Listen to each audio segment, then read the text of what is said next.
പല കാരണങ്ങൾ കൊണ്ടും ഉറക്കം നഷ്ടപ്പെടുന്ന ആളാണോ നിങ്ങൾ എങ്കിൽ ഈ 6 സ്റ്റെപ്സ് ഒന്ന് ഫോളോ ചെയ്ത് നോക്കും. സ്ലീപ്പ് ഷെഡ്യൂൾ, അതായത് കൃത്യമായ സമയത്ത് ഉറങ്ങുകയും ഉണരാൻ ശ്രമിക്കുക. പിന്നെ സ്ലീപ്പ് എൻവയോൺമെൻറ്റ്, റൂം കൃത്യമായിട്ട് നമ്മൾ ഡാർക്കായിട്ട് വയ്ക്കുക.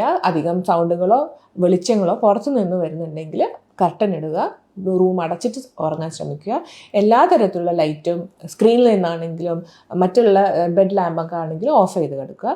മൂന്നാമത് സ്ക്രീൻ ടൈം. രാത്രി ഒരു കാരണവശാലും രാത്രി ഫോൺ കണ്ടോ TV കണ്ടോ ഉറങ്ങാൻ പാടില്ല. അത് നമ്മളുടെ ബ്രെയിനെ വീണ്ടും വീണ്ടും സ്റ്റിമുലേറ്റ് ചെയ്യാൻ സാധിക്കുക. നാലാമത്തത് അവോയ്ഡ് സ്റ്റിമുലൻസ്, അതായത് ടീ, കോഫി, ബെവറേജസ് ഇതൊക്കെ അവോയ്ഡ് ചെയ്യാൻ ശ്രമിക്കുക. കാരണം ഇതൊക്കെ നമ്മൾ ബ്രെയിനെ പിന്നെ ആക്റ്റീവ് ആക്കാൻ ശ്രമിക്കുകയാണ് ചെയ്യുക. അഞ്ചാമത്തത് എക്സസൈസ്. പകൽ ചെയ്യുന്ന എക്സസൈസ് രാത്രി നന്നായി ഉറങ്ങാൻ സാധിക്കും.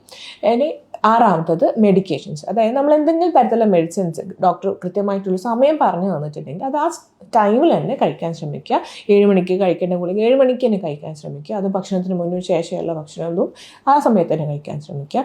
പിന്നത് ഫുഡ്, അതായത് രാത്രിത്തെ ഫുഡ് മിക്കപ്പോഴും ലൈറ്റായിട്ട് വെക്കാൻ ശ്രമിക്കുക. അധികം സ്പൈസി ഓയിലി ആയിട്ടുള്ള ഭക്ഷണം ഒഴിവാക്കുക. രാത്രി 7 മണിക്ക് മുന്നേ തന്നെ ഭക്ഷണം കഴിച്ചത് പൂർത്തിയാക്കുക. ഇനി ഇതുകൊണ്ടൊന്നും നിങ്ങളെ ഉറക്കം ശരിയാവുന്നില്ലെങ്കിൽ കൃത്യമായ ഒരു ഡോക്ടറെ കാണിക്കുക. കാരണം ഇതിന് കൃത്യമായ ചികിത്സയുണ്ട്. അതിന് സ്പെഷ്യലിസ്റ്റിനെ കണ്ടു കഴിഞ്ഞാൽ അവർ അതിന് ട്രീറ്റ്മെൻറ്റ് പറഞ്ഞു തരും.